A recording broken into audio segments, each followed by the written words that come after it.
Please get seated.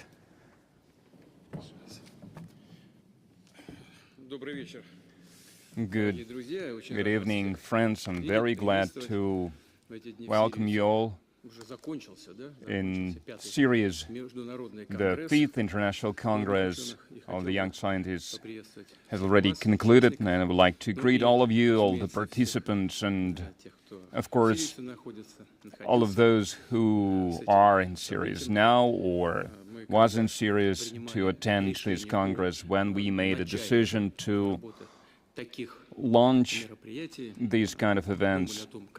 We thought how it should be organized, and of course we believed that such a Congress would be a serious event that will generate a lot of interest among the people that we plan to invite to this platform. But to be honest, for me, it came as quite a surprise that now at the 5th Congress, already 5,000 people from more than 100 countries, which is a very good indicator of the fact that the goals that we have set out for ourselves when we organized this Congress or thought about organizing such Congress, we attained this goal. And one of these goals was not to overcome some barriers that was caused by some external limitations, but the goal was and is that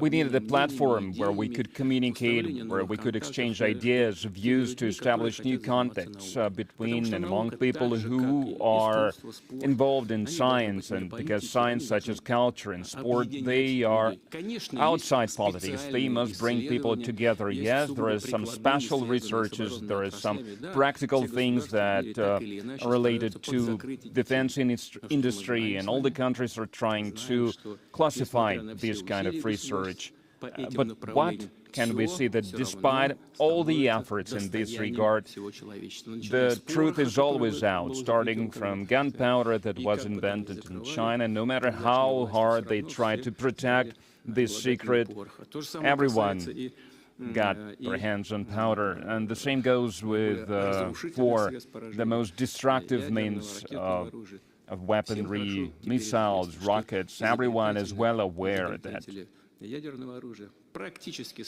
inventors of the nuclear weapons, they exchange this information with the goal of establishing a balance in the world, thus guaranteeing stable development of various states in the world, establishing conditions where no one is willing to use this destructive, horrible weapon. And we initially wanted to ensure that there is the free exchange of ideas, free flow of ideas, and young scientists, young researchers could establish good contacts. And it's one of the most respectable and significant events of this kind that we hold in our country. And the majority of our universities and research centers are represented here of various fields, and you also represent various fields of science and research, biotechnology and material science, and many other fields of research. Young scientists determine competitive researches and new inventions, and I would like to know that almost all of the leading Russian companies, in one way or another, they participate not only in this particular event, in this particular Congress, but throughout the year, from one Congress to another. They work with our research centers, they work with our scientists and researchers, with young scientists as well. They are trying to come up with specifications, with the orders how they want to see, and then they are establishing the market. They are creating the market to use these developments, these inventions, and they also trying to look for new scientists, new researchers to establish contacts, or maybe even to hire them later. And this cooperation between the state, the entrepreneurs and scientists and researchers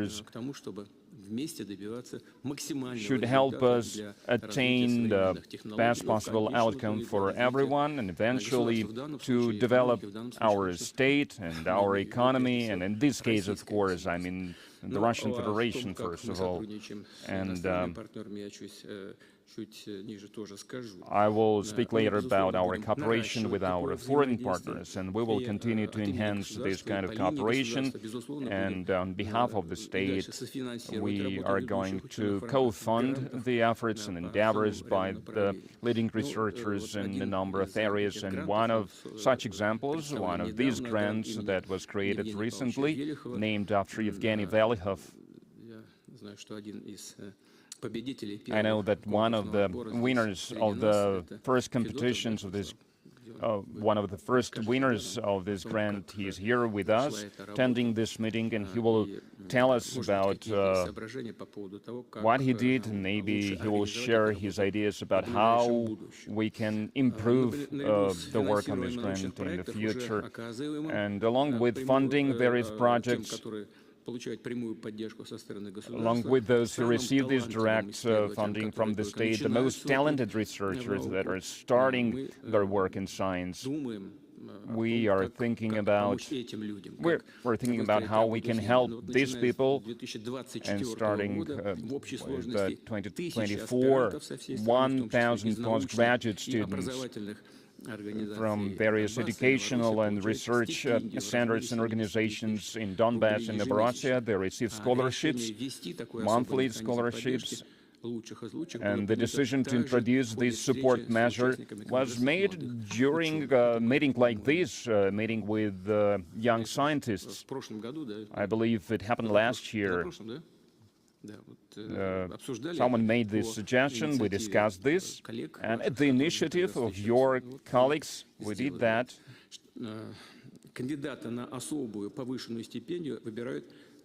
And their research leaders, they choose the best candidates to receive elevated scholarships, so it's not done by some administrators, it's done by your leaders, and we have here postgraduate students that receive these scholarships, and I hope that you can feel some degree of support at least.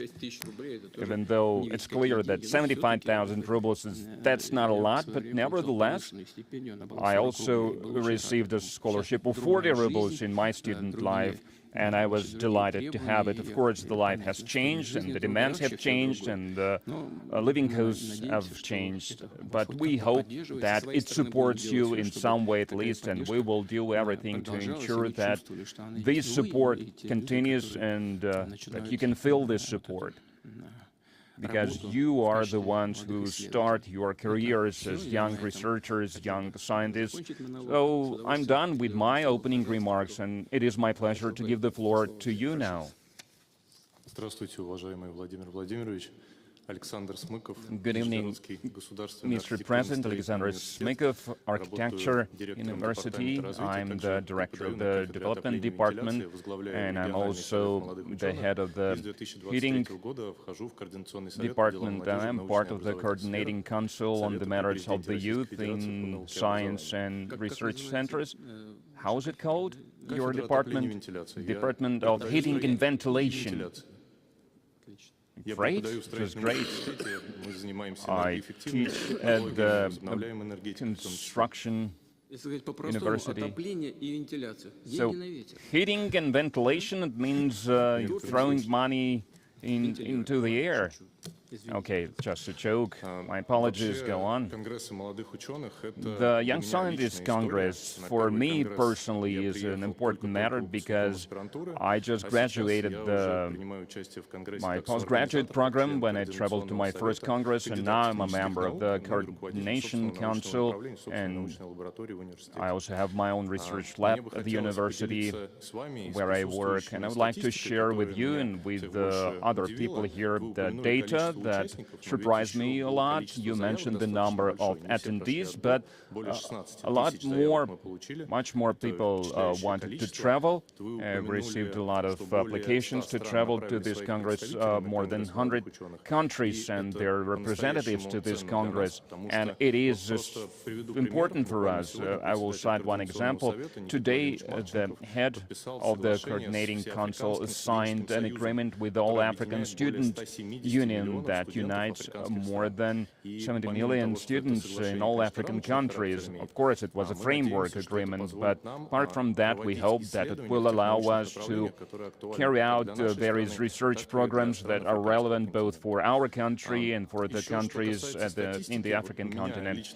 As for other data, every fifth candidate of sciences that is in his late 20s, they have, and every third PhD traveled to the Congress, so that's a lot. And an exhibition that we held there, it was already quite representative at the very first Congress, but even in comparison with the last year, 2024, we can see that there are many more business partners, something that you've mentioned. It's important for the scientists that entrepreneurs, they show their interest to the inventions, to the research that we make, and we have a chance to establish direct contact with entrepreneurs. And it's also important for the regions of Russia. I can cite one example, the Nizhny Novgorod region in 2021, the young scientist team that was just established, they traveled to the very first Congress, and now my colleagues, they are heading various departments, and they are in charge of various grants allocation, and we work on a very ambitious project, flagship project for our region, IT campus of the international level, of the international scale. But this team was built at the very first Young Scientists Congress, and I would like to mention also a satellite event that is very important to me. Satellite events, they are held before the Young Scientists Congress. The very first satellite event was held in 2022, the first year when we celebrated the 10th anniversary. They were held in Kamchatka and in Yamal. I participated in an event Kamchatka, and these platforms are now operating at all times. And they work on resolving the tasks set out by the region, and with the support of the Education Ministry and Science Ministry of the Russian Federation. So they are going to these regions, traveling to these regions, and at least 3 satellite events are held per year, and they were held in Tula, in Anapa, and on Sakhalin. I visited 2 of them. I was moderating some of the sessions, these events, and I would like to conclude by saying that this is true. We can feel this unifying role of the Congress that it has, because apart from the business program, it includes the morning sporting program, for example, and the evening program that is not that sporting, that is not that healthy, but this informal kind of communication helps us build this interdepartmental cooperation, to establish this communication among the scientists. That is very important. Mr. President, we are so grateful for finding time every year to meet the young scientists. We can feel how important it is for you, and we are delighted to have the support. You mentioned 2 very important things, at least to me. You spoke about forming teams, and in the first case, you spoke about your team. You said it was built at the Young Scientists Congress, and this is a good thing. This is great. It means that we are actually seeing the parallel goals being achieved at the same time. These events help us do that, help achieve all these adjacent goals. And as for the issue of addressing regional problems, this is something that one of the participants proposed several years ago. It was from one of the regions. I think he said it would be very useful to have work as part of the Congress, to make that work regional, to give it a regional dimension, so that we could have specific teams that are targeting regional problems. And I'm happy to hear that this work has gained some traction. So if you have any more proposals, please be sure to formulate them and pass them on to me, because your colleagues were able to tell us a lot of useful ideas, and we've been implementing them. So thank you. My name is Anna Misheva from the Kuban Agro-Technical University. I finished one of the common, simpler schools. From a family of farmers. So, as they say, there are great women in Russian farms. Yes, exactly. So right now I have a PhD in agricultural sciences, and I'm part of the coordination council of the Congress. So we are an organization that combines scientists from all over Russia, from different universities, from research centers. We have representatives of Rosatom, of Roscosmos, and various healthcare and agricultural organizations and departments. We are all very different, but we are all engaged in one big job to try to popularize science among young people, among school students, which is especially important to have them become interested in sciences as early as possible. So my colleagues and I are experts in the area of science and innovation for young scientists. Yesterday we have a session dedicated to that, and the audience was full. So you are one of those specialists that decide who would receive the awards, the prizes.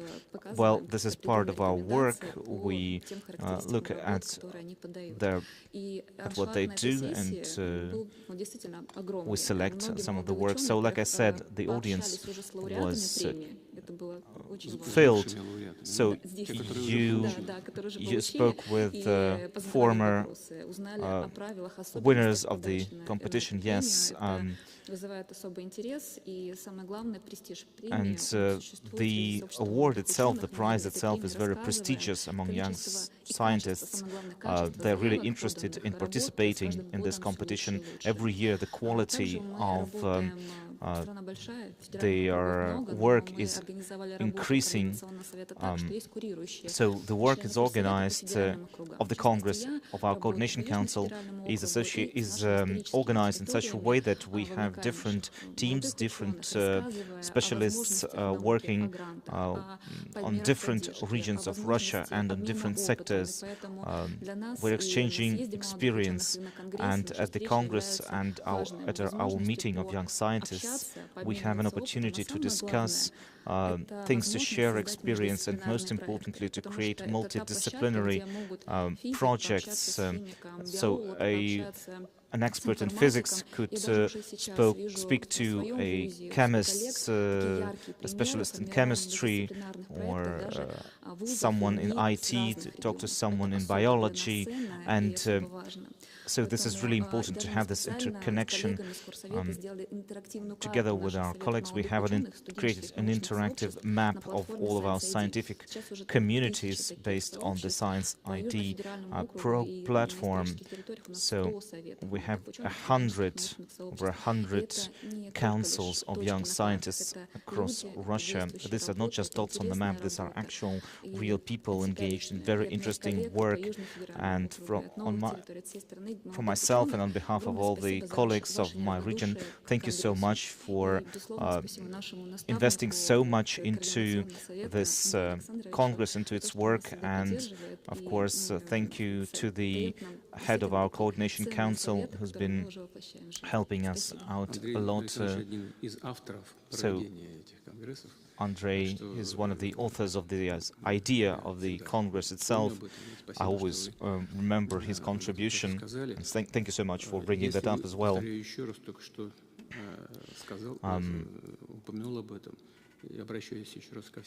Again, let me tell you, if you want to add something or change something, please don't be modest, just tell me whatever you're thinking. If you have any specific ideas that would be that could help us improve something, add something, or change something, be sure to do that. And I wish you good luck, of course. So, are you personally planning to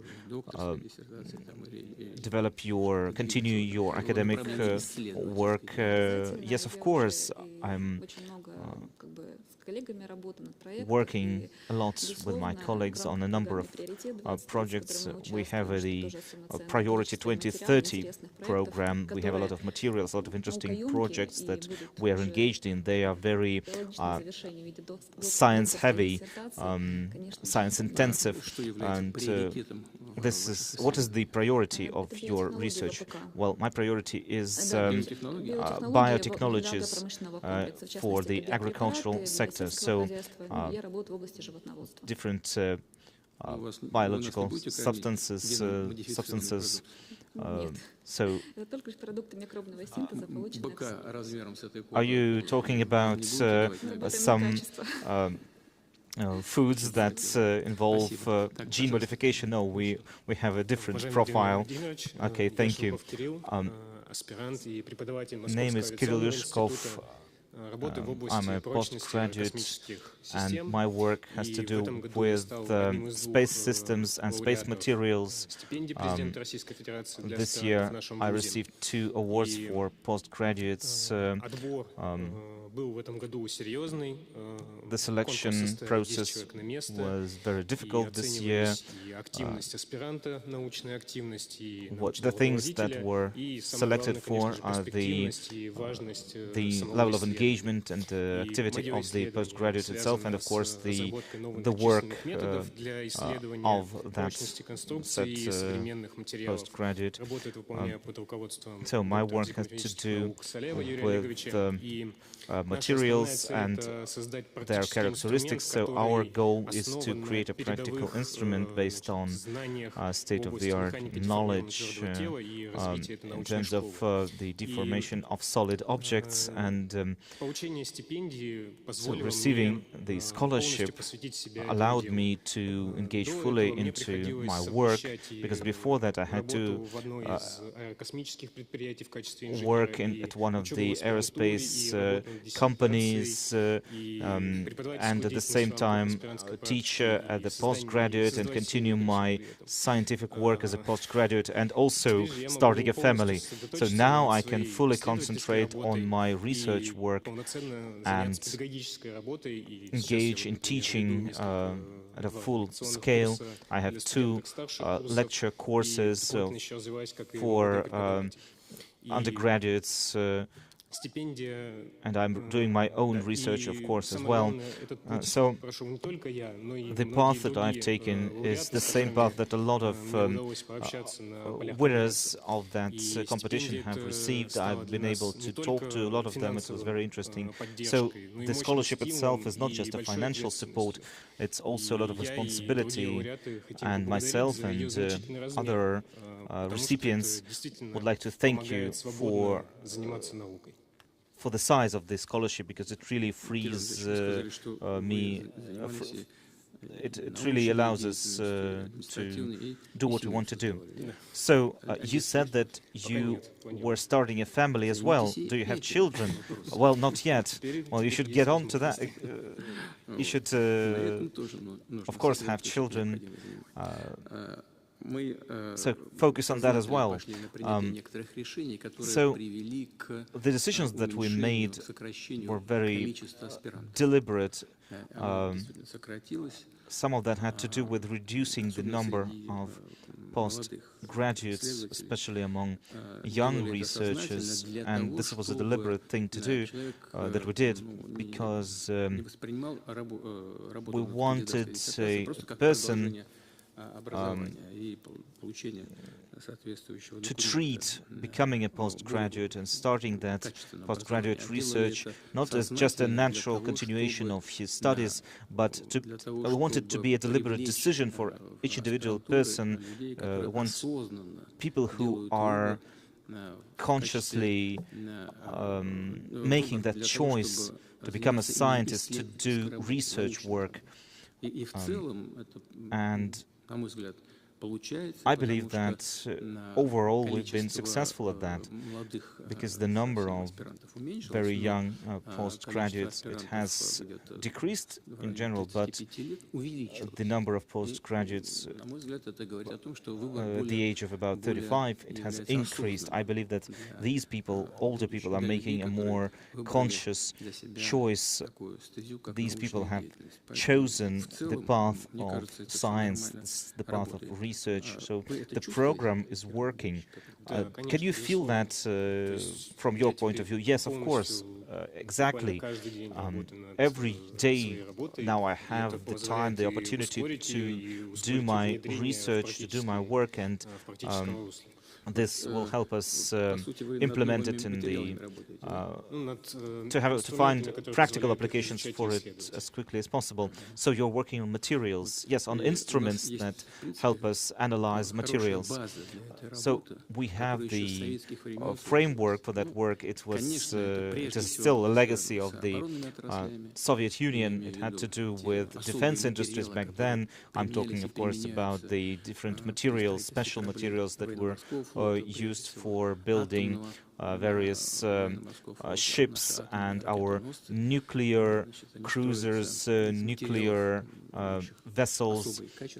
These materials have very special properties because there's a lot of pressure underwater, and these materials have to withstand it, and there are many other things to consider as well. So these are special materials that are used in rocket building. So we have a lot of experience. We have very good educational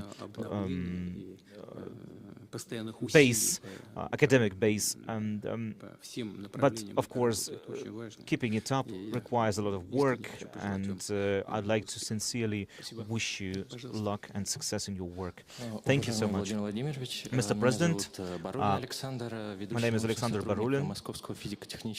I work in the Moscow Physics and Physics Technical University. I used to work abroad before working on optics and photonics, and with experience I was able to choose very interesting line of research that has to do with photonics. I received the mega grant for young scientists, and so my project is being carried out within the university itself. So thank you so much for the program. It helps me develop my ideas and then implement them based on experience I received abroad. And so what we developed is a special mobile sensor that could be used for diagnosing conditions, diseases, and it could be used for other applications as well. So we have an optical station, we have software developed for it, and we have a mobile platform, super sensitive platform. This is a new technology that we will continue to improve in the future and continue to implement it in practice. So I'd like to point out to you that in photonics, in microelectronics, this is an adjacent area. It's an important part of our work is photolithography, which we have such systems where the number of those systems is growing. We would like to see more of them across Russian research centers that could help us address some of the research matters that we have. So, in conclusion, I wanted to say that the Moscow Technical University will be marking its anniversary next year. So, on behalf of young scientists and our undergraduates and students, I'd like to invite you to visit us on the 25th of January 2026. This is the Students' Day. Thank you very much, Mr. Barulin. Please, could you say it again that you wanted to draw my attention to? This photolithography, what is that? It's a technology that helps to create platforms for microelectronics, for photonics, for some nano-sized objects like antennas or other electronic units, a lot of nano-sized things like chips, microchips, nanochips. Believe me, I understand how important it is, and this works, research of microelectronics, we need to create a lot of things from scratch, and we need to support what we have, and I understand how essential it is, but I don't understand what I need to do. So, okay, you've got my attention. What do you want me to do? It's not a joke. Truly, Mr. Barulin, what can be done in practical dimension?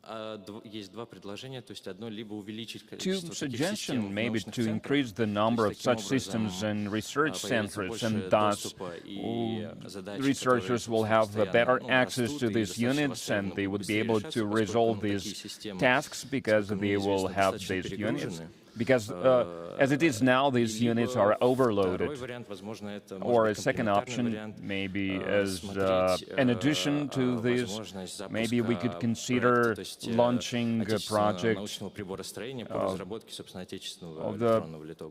of developing a domestic Russian lithography unit. So, two suggestions.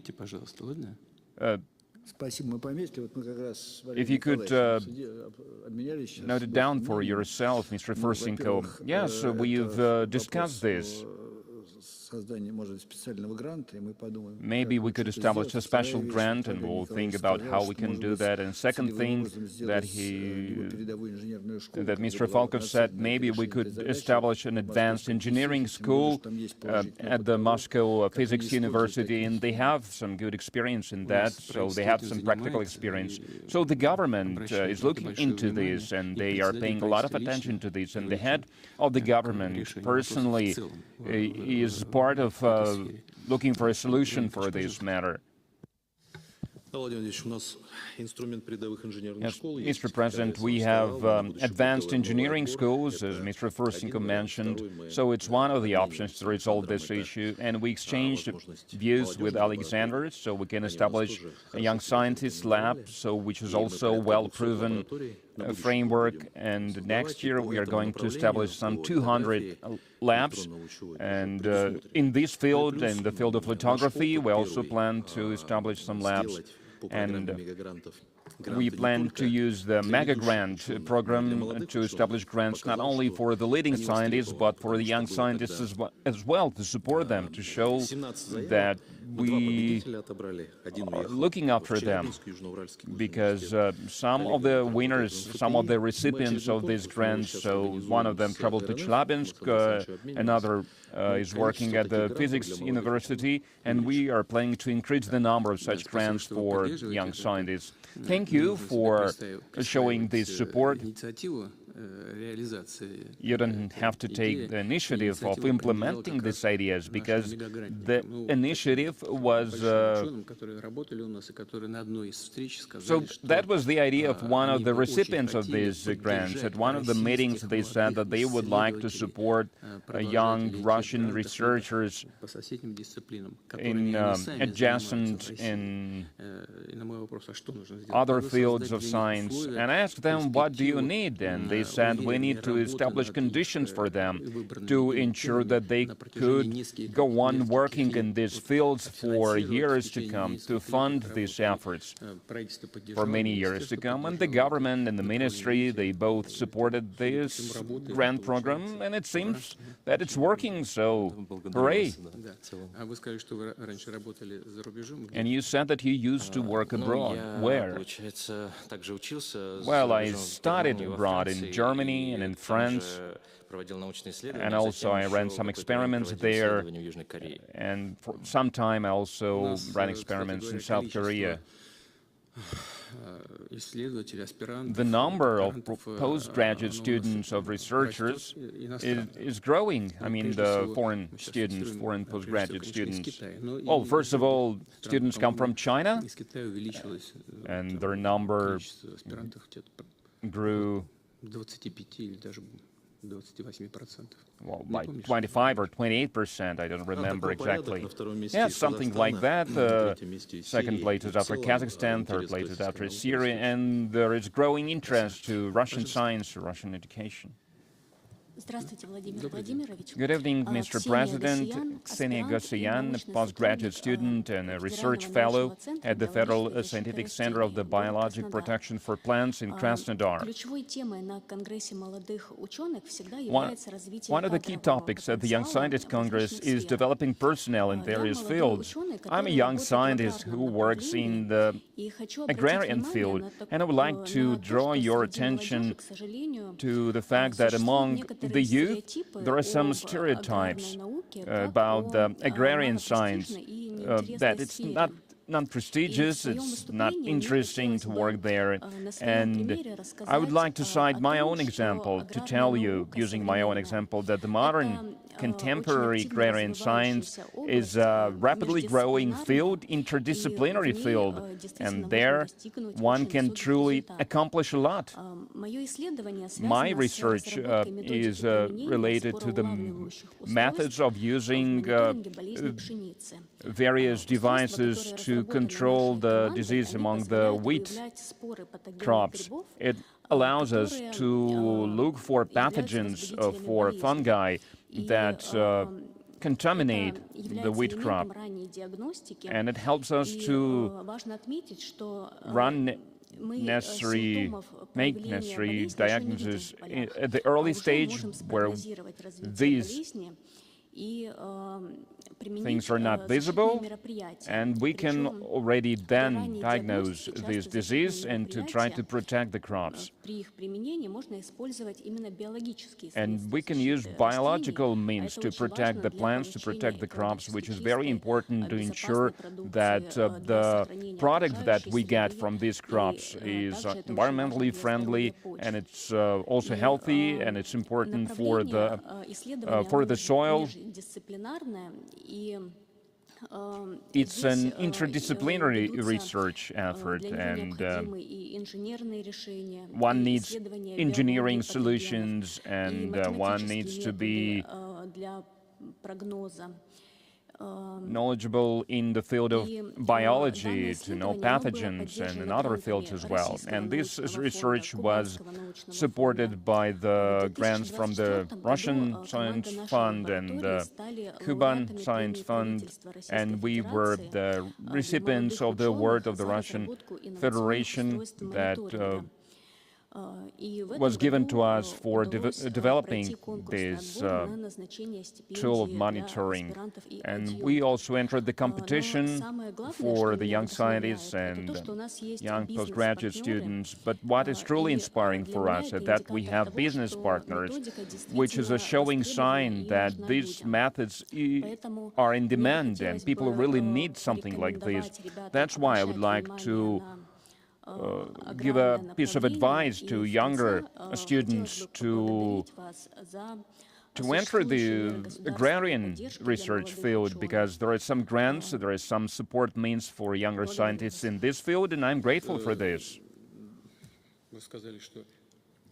You mentioned that there are some stereotypes, that the agrarian science is something that is not interesting, not prestigious enough.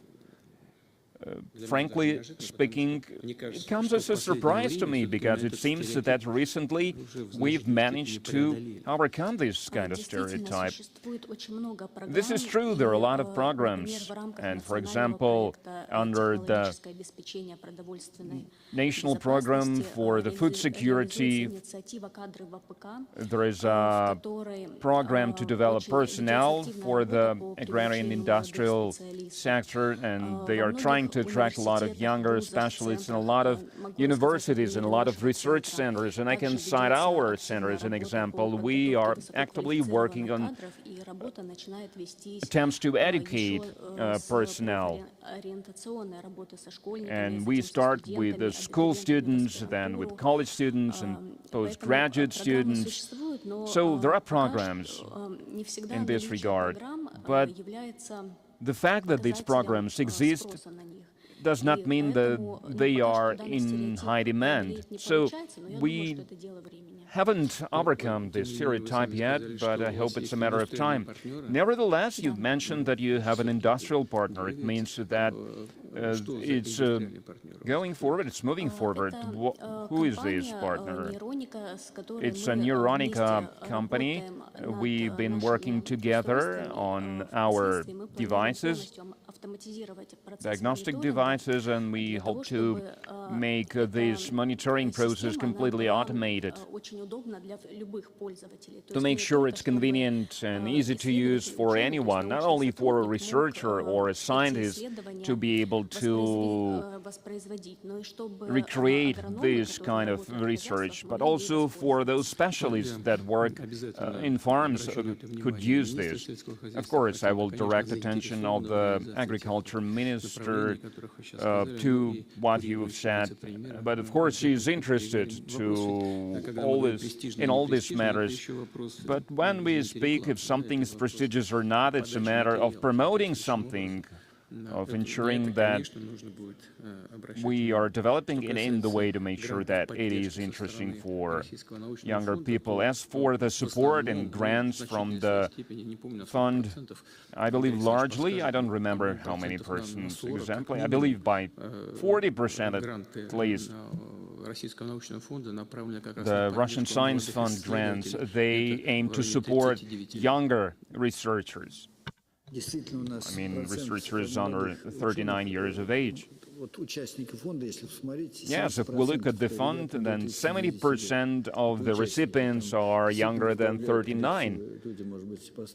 So, yes, maybe they're leaders and their heads are older people, but they still receive grants because they have some younger professionals in their teams. As for young leaders, constantly the number of young people under 40 years of age or about 40 years of age, so the number of such leaders is growing. And I think we will continue with this policy. We will continue to uphold this trend in working with the personnel in this vital area. Anyone else? Good evening, Mr. President. If I may, I will continue. My name is Pavel Radko, postgraduate student of the Tomsk University and a recipient of the Presidential Scholarship for Postgraduate Students. I will start by saying that we really feel your support, especially in Tomsk, so thank you very much for this. And in the Tomsk Polytechnical University, in our lab, we work on renewable sources of energy and ways to accumulate energy and all the necessary devices for this. Russia is a large country, and we have a lot of isolated and remote areas from the energy point of view, but they need a stable power supply, nevertheless, and large systems that include large cities. They have a lot of power lines, they have a lot of generators, and if something gets broken, something is off the line, then there is always some backup capacities, and people, they never feel any negative impact. In smaller towns, they can really feel it when there is some emergency or something gets broken, so the consequences are greater. And we can try to resolve this issue with the new accumulating units, but they should provide a certain volume of energy of a certain type. And to make sure that it works exactly like this and did not disrupt the system even further, we need a modern way to run this kind of equipment that will have a lot of circuits, a lot of algorithms, a lot of subsystems, and it needs to be streamlined. And since the remote areas, they all have their special conditions, then it takes a lot of time and takes a lot of effort to optimize this work. So, at the lab, we are working to create a system of management that would be adjustable and flexible, so that we could just bring the systems to the place, then it uses the software that it has to identify where it is and what needs to be done, what kind of energy needs to be provided. So there are Chinese solutions that we compete with in this sector, but when something changes radically, all of the software needs to be changed, something else sometimes needs to be changed, so contacting a different country to change that is not optimal. So this is an important issue for import substitution, because our energy needs to be independent like that, our energy grids, our energy systems. So this is not just what we're doing, it's not just some innovation for the sake of innovation. No, it has a very good economic effect, because it allows us to reduce the load on the existing equipment and save money. So this would optimize the use of power grids. Right now, the problems we have are slowing down this process. Well, thank you. Well, as we know, producing, generating, and transmitting energy is one of the most important parts of the modern energy sector. Of course, if we're talking about renewable energy sources and environmentally friendly energy sources, this is, of course, also critically important. You said that there is competition, and you also said that it is really important for us to have technological sovereignty. These are two things that seem to be going against each other. They seems to be logically not measured to each other. But if we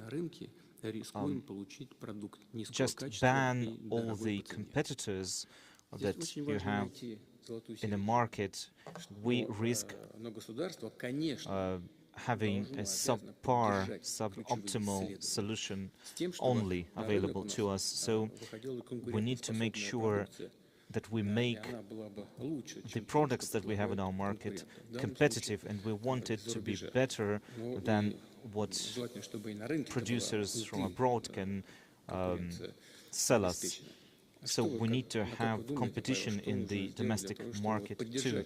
So what do you believe we could do to support the kind of research that you do to help with this competition? Well, not of course banning Chinese equipment is not something that we want. As for supporting us, well, improving ties between scientific groups and research groups what we want is what we want because they are the ones who are engaged in this research work. They have a chance to scale up our technology. For example, at the lab, we can only create a pilot system, just a test system. And if we have contacts with industry, with someone from the industry, with some companies, they can scale up our work and put it into practice. Yes, I agree with you, because there has to be this connection between the consumers and the researchers. This is important for ensuring that there is competitiveness in the market for your kinds of products. This is a modern way of supporting our own producers, helping create a market for your products. This is the future of energy. This is really important. So thank you for your contribution.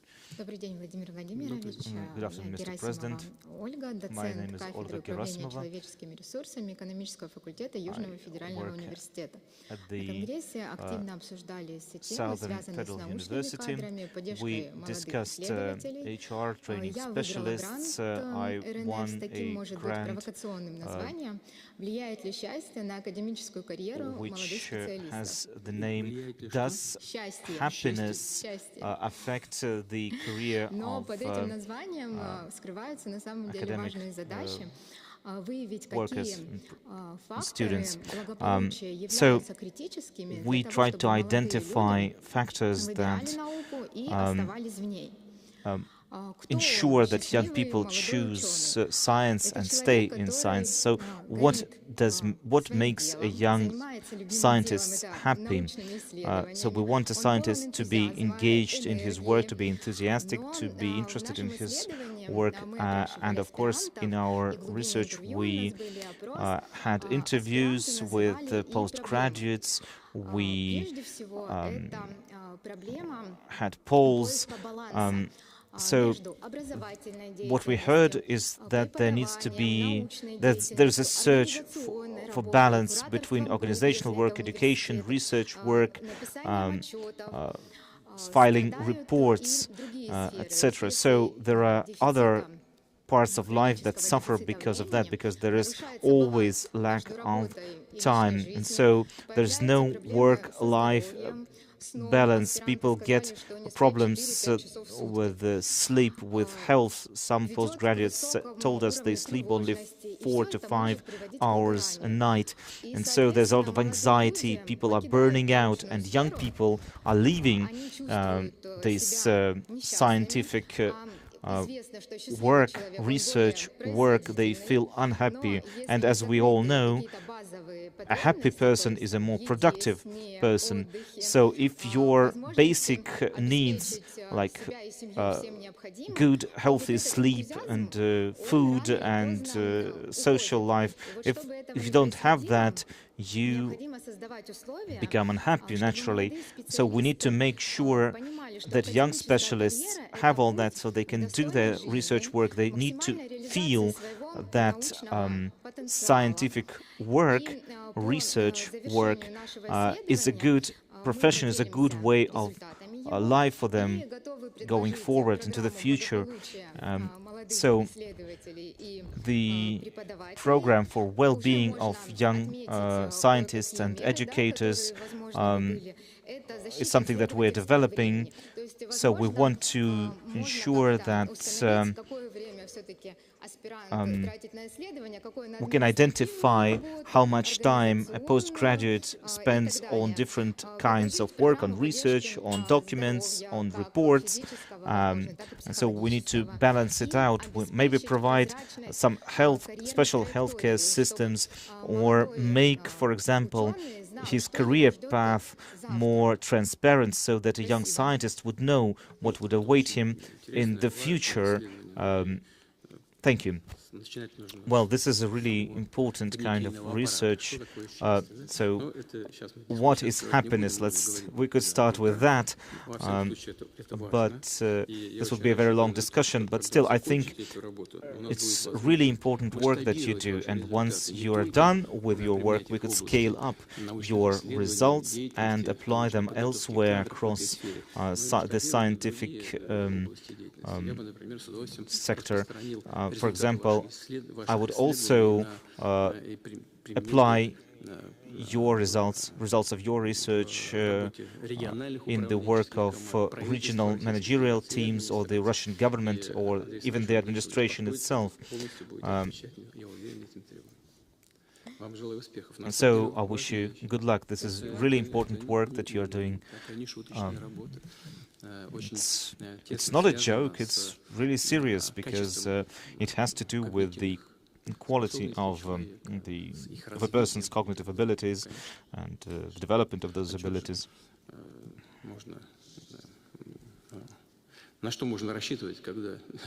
So, what can you expect from a person who is dissatisfied with everything or is not really satisfied with his life? So, what do we do to make a person happy? It's not just about raising salaries. There is, like you said, a whole spectrum of things that needs to be done to make a person happy. So wish you good luck in your research. So, shall we wrap it up? Do you have any other proposals to what we should do in our work? Yes, good afternoon. Well, let me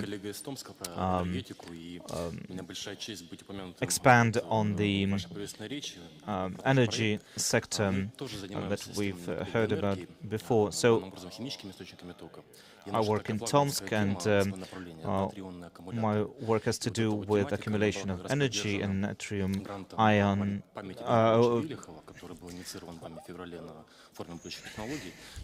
So we're working on batteries and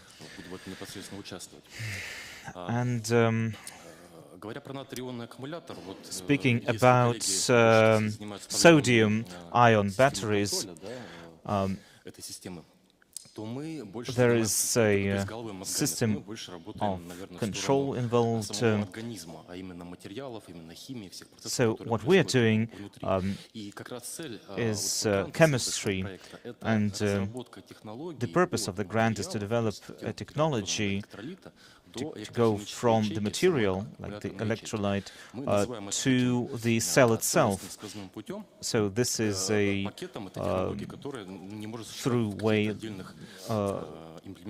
so that the full circuit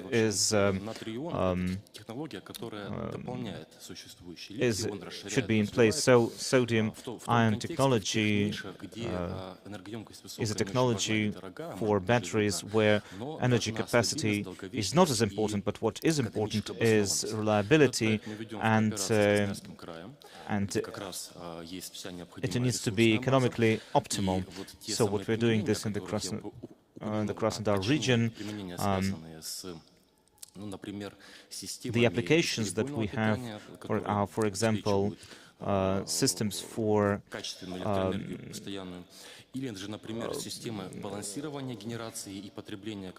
non-stop currents,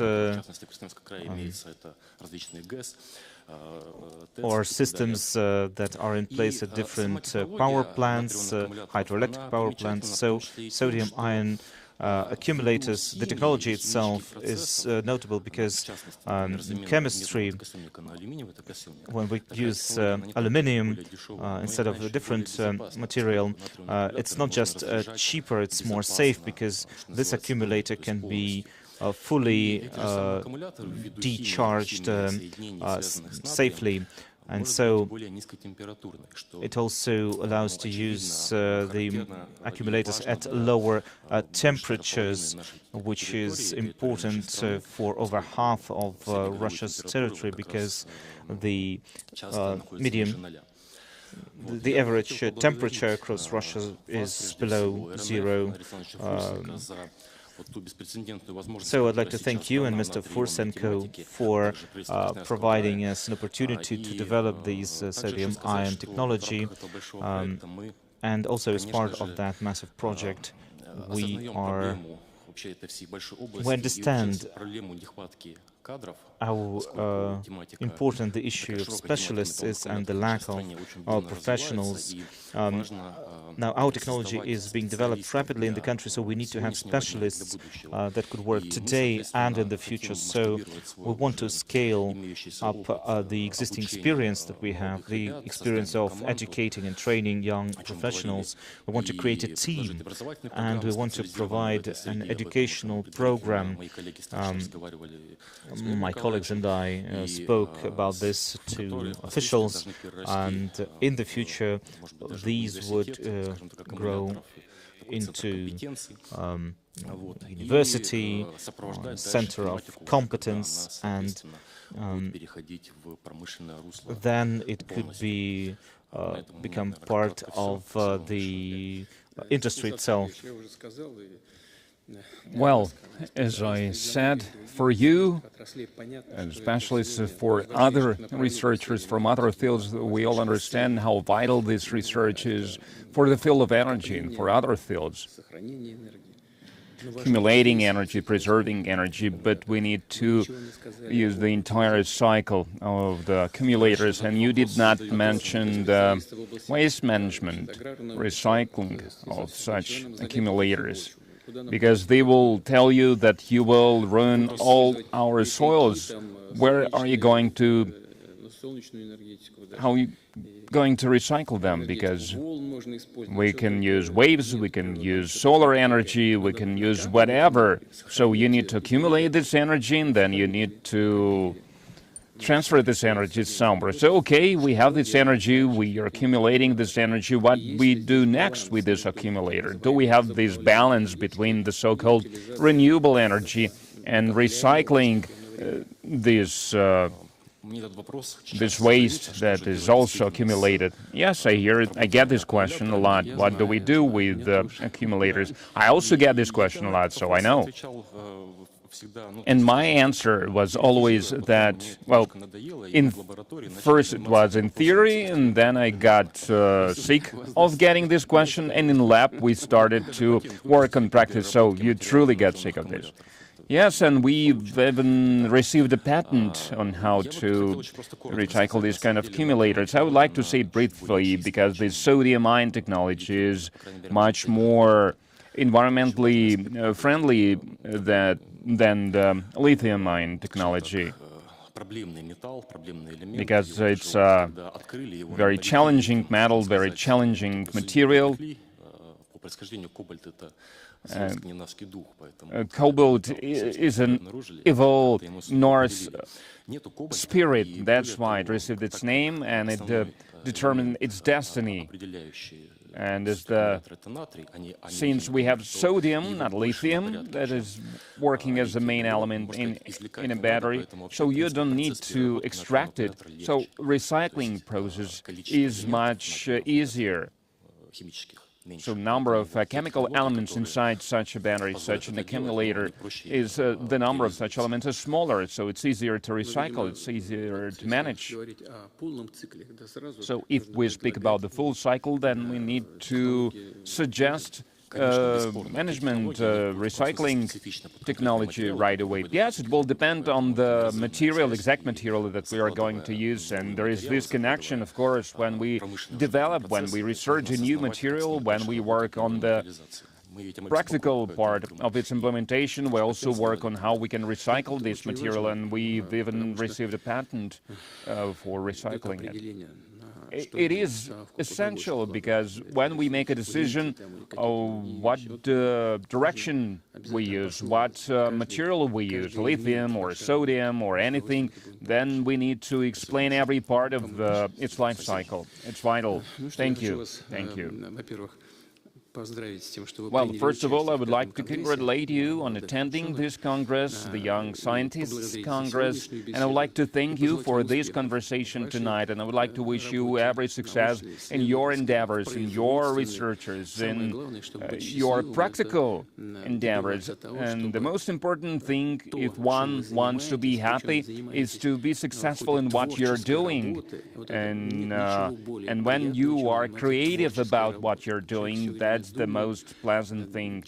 That's what delights you, because a human being is trying to find something, to invent something, to come up with something, and when you see that it is being implemented and it is being used in practice, that's the most pleasant feeling one can get. And that's what I would like to wish you in your practical research and in your lives. And they wanted to take a picture with you. Well, with pleasure, of course.